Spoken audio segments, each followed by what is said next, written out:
4 easy ways to acquire Bitcoins. There are many ways to earn yourself some Bitcoins, and you will need to either spend some time or some money to get them.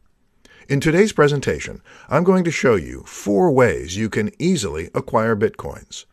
Note that I won't be including mining on this list because it requires an investment of both time and money, and as many miners can attest, it's certainly not an easy way to get Bitcoins. The first one would be microtasking, which usually involves doing some activity on a website.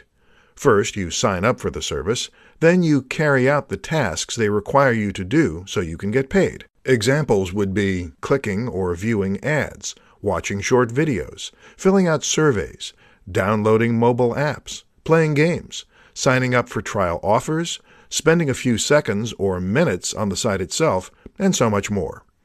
If you think you're going to be paid handsomely, think again. You can spend an entire day doing a variety of jobs on these sites, and you'll earn maybe a few satoshis. The second one would be Bitcoin faucets. Faucets are websites that give away a few satoshis on a regular basis, whether it's every 15 minutes, 1 hour, 3 hours, or once a day.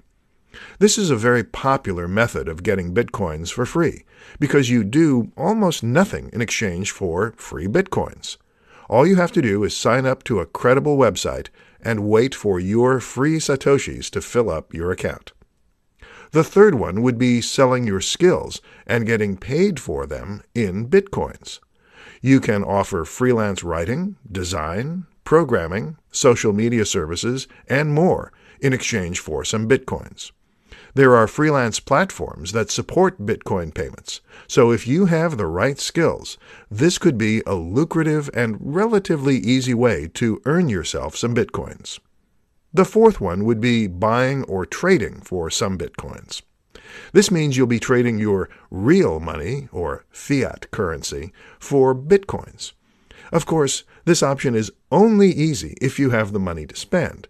If you don't have the cash to spare, any of the 3 options I mentioned previously would be a nice, free alternative for anyone looking to get started with Bitcoins.